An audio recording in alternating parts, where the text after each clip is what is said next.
नमस्कार, मेरा नाम दीपक है और मेरी आज की वीडियो में मैं आपको क्लास 12th का चैप्टर 12 जो कि है लीनियर प्रोग्रामिंग प्रॉब्लम, उसकी एक प्रॉब्लम है जिसको आप पहले फॉर्मुलेट करेंगे लीनियर प्रोग्रामिंग में और फिर उसका एक सॉल्यूशन निकालेंगे जिसमें आप यूज़ करेंगे कॉर्नर पॉइंट मेथड। तो उसके लिए जो स्टेटमेंट है बोर्ड पे उसको एक बार ध्यान से हम देखते हैं।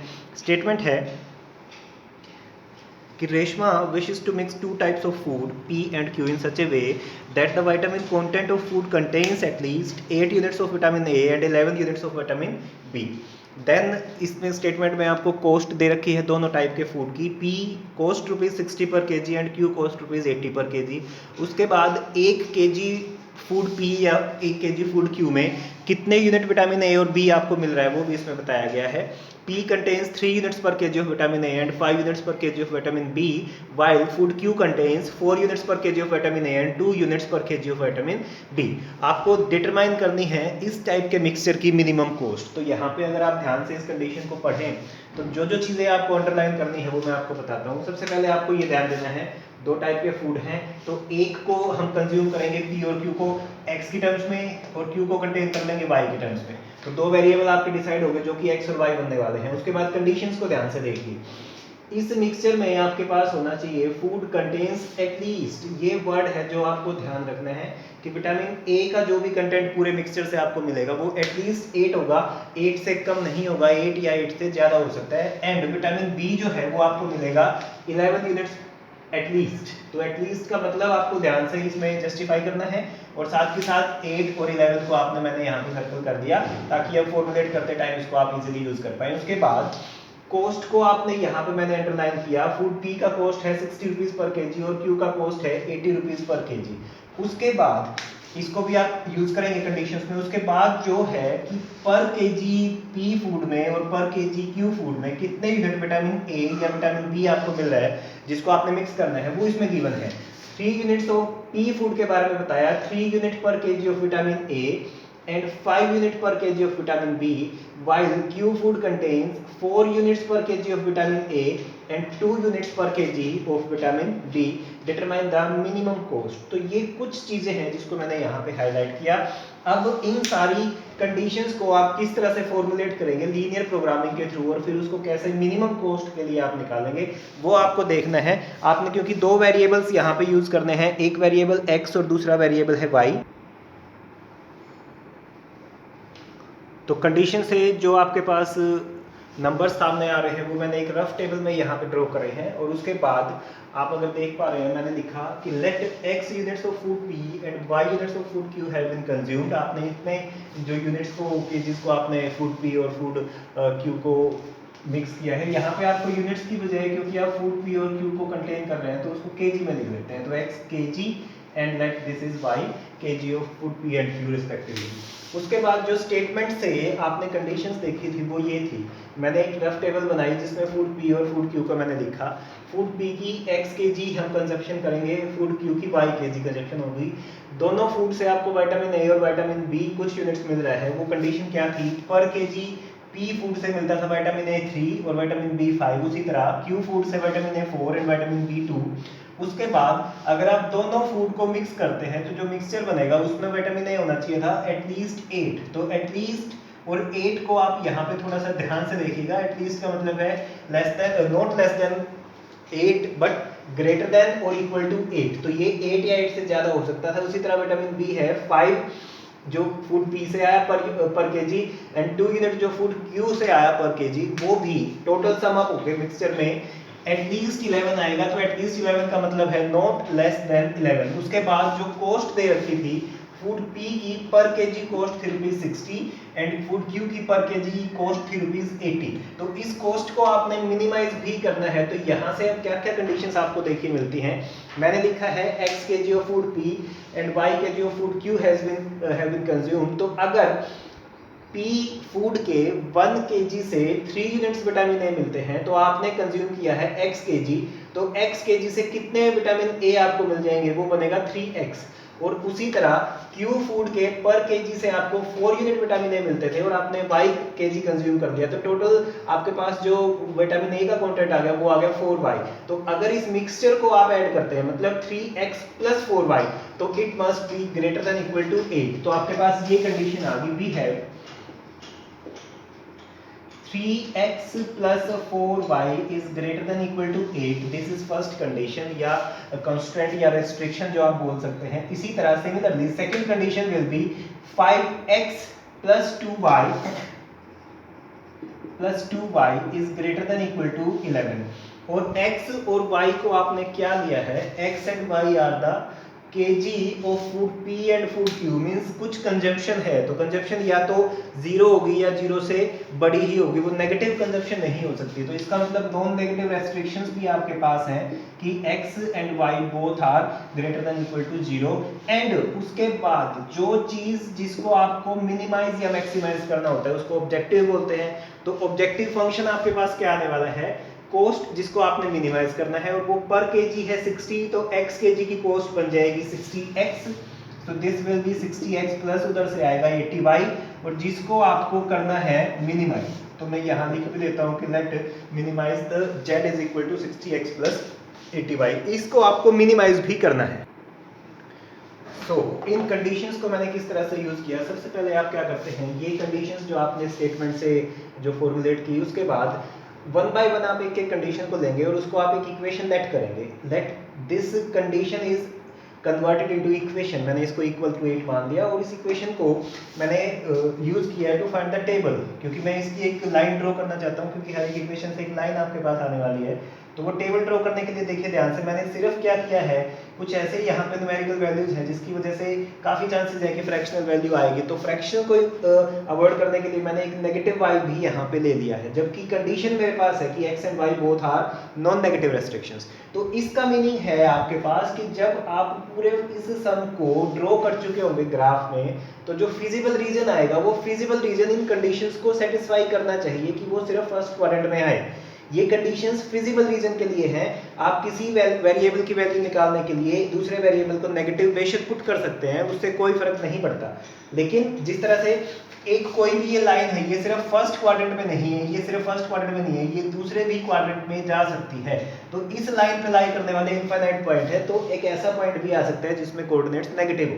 तो इसलिए हम क्या करते हैं, जो फिजिबल रीजन होगा वो फर्स्ट क्वाड्रेंट में ड्रॉ होगा, लेकिन फ्रैक्शंस अवॉइड करने के लिए आप टेबल में किसी भी वेरिएबल की नेगेटिव वैल्यू दे सकते हैं जब भी गिवन है तो कि x and y both are positive. तो आपने ये वैल्यूज मैंने यहाँ पे ली. इसी तरह मैंने दूसरी कंडीशन को इक्वेशन बनाया और उससे एक टेबल बनाई. टेबल में फिर से एक नेगेटिव वैल्यू की मेरे को जरूरत पड़ी टू अवॉइड द फ्रैक्शंस. तो फ्रैक्शन को बचाने के लिए मैंने यहाँ पे ये दो टेबल्स बना ली. उसके बाद जो ये कंडीशंस हैं, x greater than equal to 0, y greater than equal to 0, ये कन्वर्ट हुई x equal to 0. This is the equation of y axis and y is equal to 0. This is the equation of x axis. तो ये है आपके पास y equal to 0 और ये वाला जो है ये है x इक्वल टू 0. तो ये मैंने ग्राफ यहाँ पे अभी ड्रॉ किया है. ये 0 2 पॉइंट आ गया, 4 माइनस 1 आ गया, ये 0 2 है, ये 4 माइनस 1 है. तो एक लाइन यहाँ ड्रॉ हुई, लाइन पे मैंने उसकी इक्वेशन लिखी. उसी तरह दूसरी टेबल से जो पॉइंट है 1 3 पॉइंट ये है, और दूसरा पॉइंट है आपके पास 3 एंड -2. तो 3 -2 पॉइंट मेरे पास ये है, मैंने इसको इन दो ज्वाइन कर दिया. इसकी इक्वेशन भी यहाँ पे मैंने लिख दी. अब दोनों इक्वेशन से जो लाइन ड्रॉ हुई है आप वो देख सकते हैं, इंटरसेक्टिंग लाइंस आ गई है, और ये इस तरह से एक पूरा का पूरा ग्राफ आपके पास अभी तैयार हो गया है. अब इसका सॉल्यूशन हाफ स्पेस जिस तरफ सॉल्यूशंस लाई करते हैं वो मैं डिसाइड करता हूँ. किस लाइन के सॉल्यूशंस किस तरफ लाई करेंगे ये डिसाइड करने के लिए आप उस लाइन की कंडीशन में, ये दो कंडीशंस आपके पास हैं, कोई एक पॉइंट पुट करते हैं जो पॉइंट उस लाइन के इस ग्राफ पे लाई नहीं करता. जैसे मैंने देखा दोनों लाइंस ऐसी हैं जो ओरिजिन से पास नहीं कर रही है. तो मैंने क्या किया, एक्स वाई जो पॉइंट है उसको मैंने लेट अस अज्यूम किया अपने पास से 0 0, और मैंने उसको रखा इन फर्स्ट कंडीशन. तो मेरे पास जो रिजल्ट आया 0 + 0 is not greater than equal to 8. It means इस लाइन की जो कंडीशन थी उसको 0 0 पॉइंट ने सेटिस्फाई नहीं किया. Means origin is not a solution of the condition, and all the solutions will lie on one side, and all the points who are not solution will lie on one side. If 0 0 is not a solution, तो जो भी point 0 0 की तरफ है वो solutions नहीं है, मतलब इधर कोई भी सॉल्यूशन नहीं है. It means solutions are away from the point. तो अवे है, उसके लिए मैंने ये कंडीशन आपको यहाँ पे ये एरो लगा दिया. साथ ही आपने ये भी देखा कि फर्स्ट क्वाड्रेंट है तो जो y भी पॉजिटिव होगा और जो x भी पॉजिटिव होगा, तो ये उसके लिए मैंने कंडीशंस लगा दी.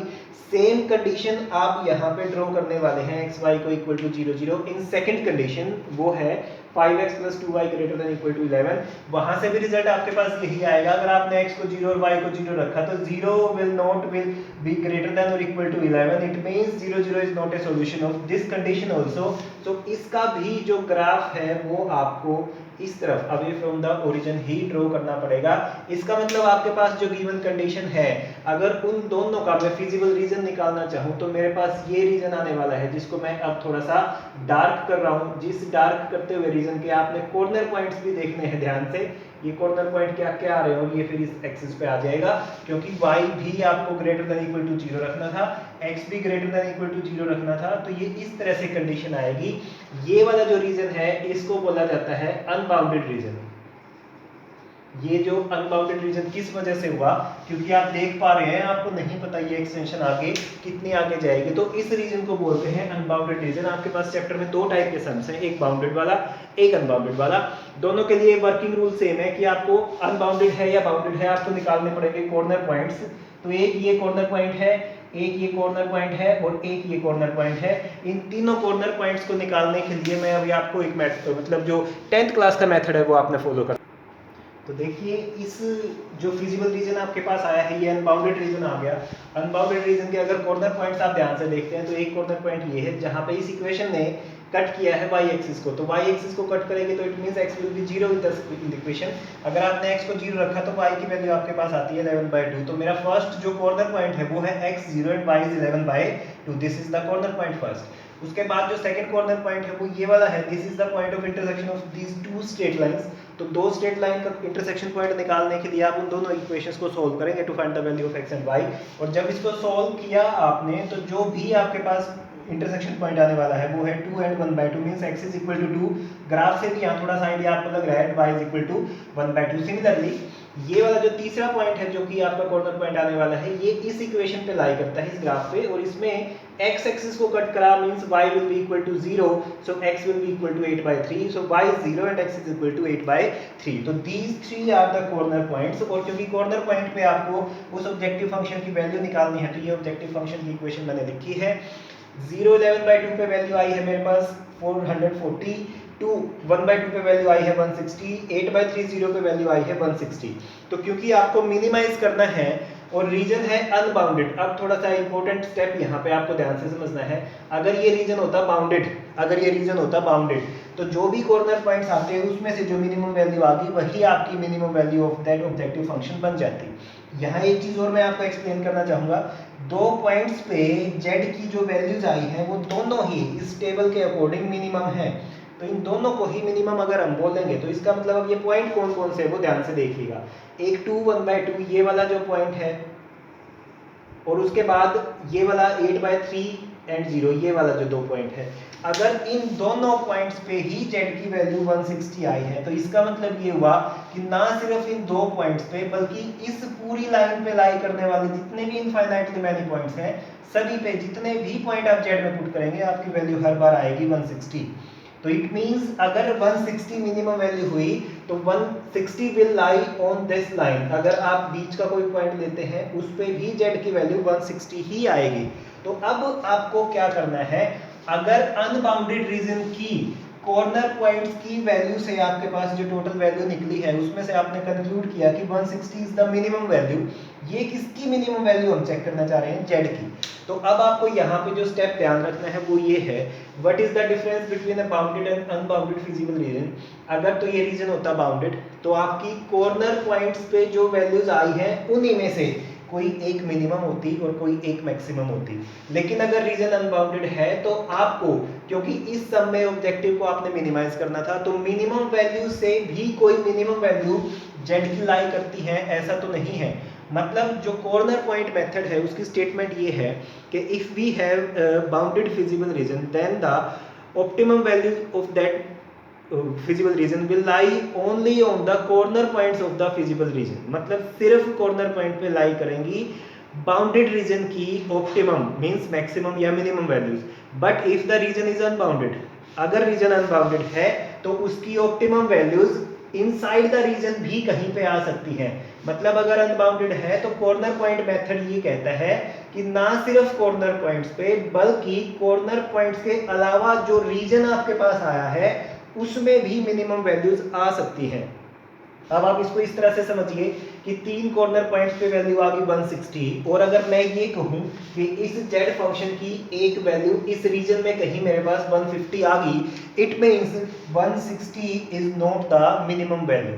तो आपको अनबाउंडेड रीजन में ऑब्जेक्टिव फंक्शन को दोबारा से चेक करना पड़ेगा कि क्या इतने बड़े अनबाउंडेड रीजन में इस z फंक्शन की 160 से छोटी वैल्यू एग्जिस्ट करती है या नहीं। अगर एग्जिस्ट करती होगी तो 160 will not be the minimum value, और अगर ऐसी कोई वैल्यू एग्जिस्ट नहीं करेगी जो 160 से छोटी है तो obviously 160 will be the minimum value. तो उसको चेक करने के लिए अब हमारे पास क्या स्टेप है, आपको दोबारा से एक छोटा सा स्टेप करना पड़ेगा कि let z will be less than the minimum value, क्योंकि आप चेक करना चाहते हैं कि क्या z की 160 से छोटी वैल्यूज भी यहाँ इस रीजन में एग्जिस्ट कर रही है या नहीं। तो उसके लिए मैंने z को लेस देन लेट किया 160, क्योंकि 160 मिनिमम थी। सपोज कीजिए आपको इस फंक्शन की मैक्सिमम वैल्यू निकालनी होती, तो आप इसी तरह अनबाउंडेड रीजन आने के बाद लेट करते z को कि let z will be greater than the maximum value. तो इसको करने के लिए मैंने z को लेट किया less than the minimum value, और फिर z की जो कंडीशन आपको गिवन थी वो मैंने पुट करी। इसको सिंपलीफाई किया तो कंडीशन आई 3x + 4y लेस देन 8, और जब इसका ग्राफ बनाना है तो कंडीशन को मैं फिर से लेट करूंगा इक्वेशन में, और बस आपको यहाँ पे ध्यान रखना है कि इस कंडीशन में इक्वल नहीं आ सकता, क्योंकि z की वैल्यू इक्वल टू 160 आ चुकी है, वो आप चेक कर चुके हैं। तो 160 से लेस यानी कि लेस देन 160 को ही आपने यहाँ पे यूज करना है। अब टेबल को अगर आप ध्यान से देखेंगे, ये जो कंडीशन है ये एक्चुअल में इक्वेशन नंबर 1 जैसी सेम टू सेम इक्वेशन आई, सेम टू सेम पॉइंट्स आ गए। इट मींस जो पॉइंट्स हैं आपके पास वो यही हैं, एक तो ये 0 2 है, और दूसरा जो है वो आपके पास आ गया ये वाला आपका जो 4 - 1 पॉइंट आना था यहाँ, और इससे ये लाइन मेरी बन गई। अब मैंने क्या किया, क्योंकि इस कंडीशन का भी एक सॉल्यूशन हाफ प्लेन बनने वाला है, वो या तो लाइन के इस तरफ आएगा या लाइन के उस तरफ आएगा, वो चेक करने के लिए मैंने इस कंडीशन में ओरिजिन को पुट किया x और y के प्लेस पे, जिससे कंडीशन क्या आई कि 0 + 0 will be less then 8, so 0 is less than 8, this is true, it means 0 0 is a solution of the condition, it means सारे के सारे जो सॉल्यूशंस हैं वो ओरिजिन की तरफ हैं। अब दो बातें आपने ध्यान रखनी है, एक तो जो भी लाइन बनेगी उसके सॉल्यूशंस आएंगे टुवर्ड्स द ओरिजिन, दूसरा क्योंकि जब कंडीशन में इक्वलिटी नहीं थी तो जिस कंडीशन में आप सिर्फ लेस देन या सिर्फ ग्रेटर देन यूज करते हैं, उसकी जो लाइन ड्रॉ की जाती है वो डार्क लाइन नहीं यूज करते, वो डॉटेड लाइन हम यूज करते हैं। अब क्योंकि पॉइंट्स यही सेम टू सेम हैं, इसी लाइन पे डॉटेड लाइन आप लगाएंगे तो वो आप रिप्रेजेंट नहीं कर पाएंगे, तो आपको या तो दूसरे कलर की पेंसिल पेन यूज करना पड़ेगा, या उसका तरीका क्या है, अगर सॉल्यूशंस हैं ओरिजिन की तरफ तो आपने लाइन को ध्यान से देखा और ओरिजिन की तरफ देखा, और आपने एक डॉटेड लाइन लगा देनी है जिस तरफ आपका सॉल्यूशन हाफ प्लेन बनने वाला है उस तरफ। तो ये डॉटेड लाइन मेरी आ गई जेड की, जो मैंने डॉटेड लाइन लगाई। अगर ये अवे फ्रॉम द ओरिजिन होता तो मैं ये डॉटेड लाइन इस लाइन से थोड़ा सा ऊपर लगाता, और उसके सॉल्यूशंस को रिप्रेजेंट करने के लिए मैंने ये एरोज यहाँ पे ऐसे लगाए। अब इस जेड के एरोज का क्या मीनिंग आपको क्लियर होना चाहिए, वो आप ध्यान से देखिए। जो कंडीशंस गिवन थी उन कंडीशंस पे जो जेड की मिनिमम वैल्यू आई वो आ गई 160, और जब आपने ये देखा कि क्योंकि रीजन अनबाउंडेड है तो मे बी इसकी मिनिमम वैल्यू बीच रीजन में भी कहीं पे आ सकती है, तो वो चेक करने के लिए जब मैंने z को लेस देन मिनिमम वैल्यू से चेक किया तो जो सॉल्यूशंस आपके आए वो सॉल्यूशंस आ रहे हैं ओरिजिन की तरफ। अब आप ध्यान से देखिए इस कंडीशन को, ये आपका फिजिबल रीजन है और ये z लेस देन 160 का रीजन है। क्या इन दोनों रीजन्स में कोई पॉइंट कॉमन है? पॉइंट कॉमन आ सकता था सिर्फ एक ये वाला, और ये पॉइंट आपका लाई करता है ऑन दिस डार्क लाइन, और क्योंकि z की जो लाइन है वो डॉटेड लाइन है तो ये सिंगल पॉइंट भी आपका कोई कॉमन नहीं आ रहा। इसका मतलब ये हुआ कि z की 160 से कम वैल्यूज तो एग्जिस्ट करती हैं, लेकिन वो इस नीचे वाले रीजन में है, ऊपर वाले फिजिबल रीजन में कोई भी ऐसी वैल्यू नहीं है जो 160 से लेस है।